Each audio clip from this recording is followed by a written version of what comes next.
ತಂದೆಯೇ, ಅವರಿಗೆ ಕ್ಷಮಿಸು. ತಾವು ಏನು ಮಾಡುತ್ತೇವೆಂಬುದನ್ನು ಅರಿಯರು.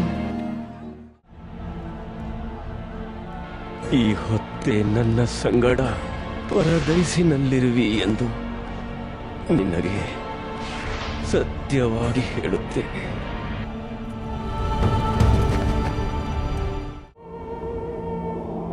ಅಮ್ಮ, ಇಗೋ ನಿನ್ನ ಮಗನು.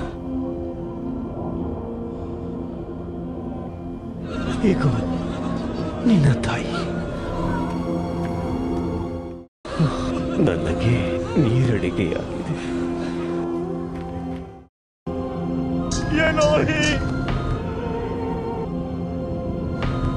ಎಲೋಹಿ ಲಮಾ ಸಬಕ್ತಾನಿ.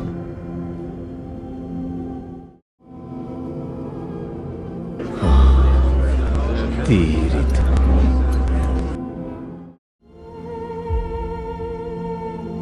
ತಂದೆ, ನನ್ನ ಆತ್ಮವನ್ನು ನಿನ್ನ ಕೈಗೆ ಒಪ್ಪಿಸಿಕೊಡುತ್ತೇನೆ.